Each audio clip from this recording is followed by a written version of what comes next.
So when it comes to like dating and that whole thing, you often hear people say things like, oh dude, she's out of your league.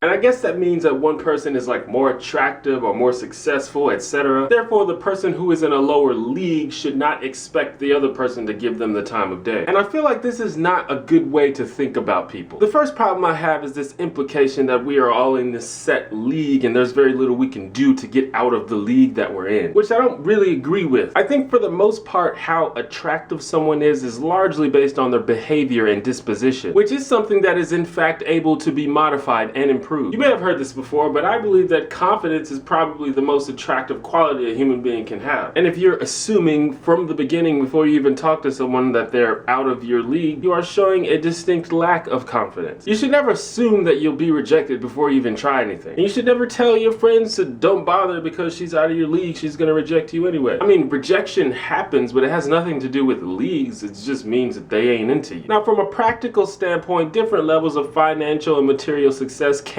affect relationship dynamics. But this doesn't mean that someone who is more successful than you is out of your league. It really just depends on the situation, and it depends on the people involved. Some people are financially secure and don't need their romantic pursuits to bring anything extra to the table. And others prefer the people they date to contribute equally. It just depends really. Like I said, you shouldn't assume things. But I think the bigger problem with this whole idea of leagues is this whole putting people on a pedestal thing, or treating people as something above or below human. Like, I feel like when you say something like someone is out of your league, you're saying that that person has more value and dignity as a human being, and they only deserve to be courted by people with the same amount of worth. And that doesn't really sound right to me. Everyone is special, everyone has strengths and weaknesses, everyone has something to bring to the table. No one is perfect, so if you're imagining someone as some kind of godly creature of whose affection you are not worthy, you're basically failing to realize that that is a complex and imperfect human being. Regardless of how much money they have or how cute they are, you're not only doing yourself a disservice, you're doing them a disservice. And sure, there are people who do this the other way around. There are people who consider others beneath them. There are people who say, you're not in my league. But what you have to understand is these people are being assholes. In the same way, they're failing to understand that we're all human and we all have flaws. There are no such thing as leagues. They're just people. Sometimes these people like each other, and if that's the case, then these contrived social hierarchies shouldn't get in the way. That's just me though. What should the next video be about? Drop a comment. I want to give a shout out to all of the new subscribers. How you doing? Please press the like button. Subscribe if you like my hair. Holla.